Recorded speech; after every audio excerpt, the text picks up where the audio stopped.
नाज़रीन, आवाज़ न्यूज़ में भलीकार आऊं आहियां बिशारत सुमरो। हलंदासीं हेडलाइंस तरफ़।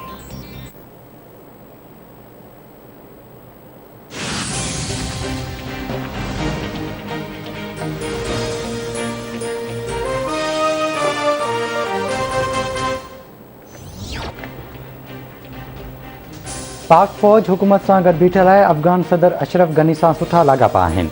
अफ़गान बहिरान जो ज़िम्मेवार पाकिस्तान न आहे।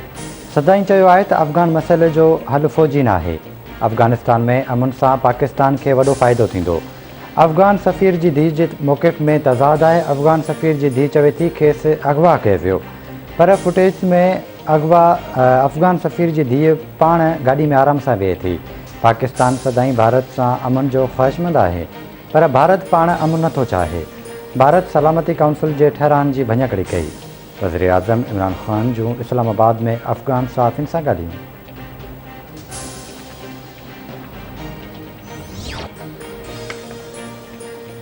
पाकिस्तान में कोरोना जी चौथी लहर, फ़ौतगियुनि जी शरह वधणु लॻी। वधीक 76 मरीज़ फ़ौत थी विया। NCOC मूजिबि फ़ौतुनि जो अंगु वधी 23,209 थी वियो। 4,497 नवां केस रिपोर्ट। मजमूई केस 10,20,324 ताईं पहुची विया। 24 कलाकनि दौरान कोरोना जी हाकारी केसिस जी शरह 7.53% रही। सॼे मुल्क में 1,612 मरीज़ कोरोना मां सिहतयाब थी विया। सिहतयाब थींदड़नि जो अंगु 9,37,354 थी वियो। फ़ाल केसिस जो अंगु 59,761 ताईं पहुची वियो।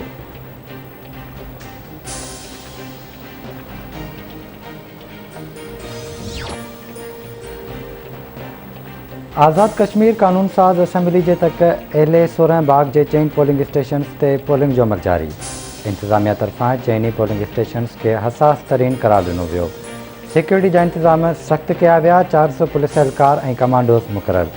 25 जुलाई ते चूंडुनि दौरान उन्हनि पोलिंग स्टेशन्स ते हंगामे सबबि पोलिंग रोकी वई हुई।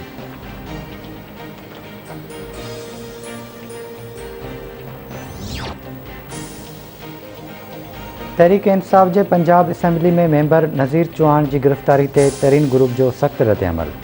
तरीन ग्रुप जे तर्जुमान जो चवणु आहे त हू इंतकामी कार्रवाइनि खां ख़ौफ़ज़दा थियण वारा न आहिनि। जमी मुक़ाबिलो कंदासीं। इस्लामाबाद में वेही हिकु शख़्स इदारनि खे पंहिंजे मक़सद लाइ इस्तेमालु करे रहियो आहे। नज़ीर चौहान जी गिरफ़्तारी ख़िलाफ़ पंजाब असेंबली जे फ्लोर ते एहतिजाज कयो वेंदो। कंहिं बि इंतिहाई क़दम ते खणण लाइ मजबूर न कयो वञे।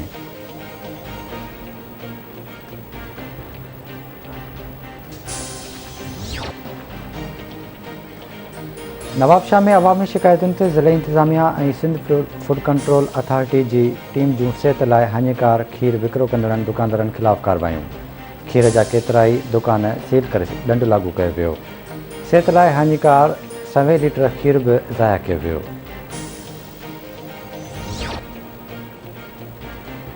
तंगवाणी भरिसां ॻोठ फैज़ मोहम्मद भुगटी में रांदि खेॾंदे पेर तिरकण सबबि मासूम ॿारड़ो वाह में ॿुॾी फ़ौत थी वियो।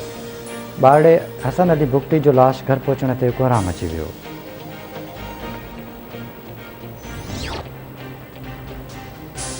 घोटकी ज़िले मां अगवा थियल 3 ॼणनि मां हिकु ॼणो बाज़ियाब, 2 ॼणा बाज़ियाब न थी सघिया। पुलिस पारां मुरीद शाख वासी शिमलो उर्फ़ समंदर दश्ती खे मुक़ाबले खां पोइ बाज़ियाब कराइण जी दावा। पुलिस धाड़ेलनि वटि क़ैद इरफ़ान मज़ारी ऐं कश्मीर वासी सरुण कुमार खे अञा बाज़ियाब न कराए सघी।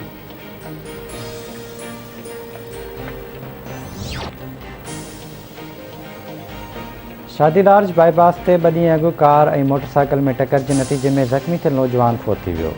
ॻोठ पांदी खां लुंड वासी हारून लुंड अस्पताल में ज़िंदगी जी जंग हाराए वियो।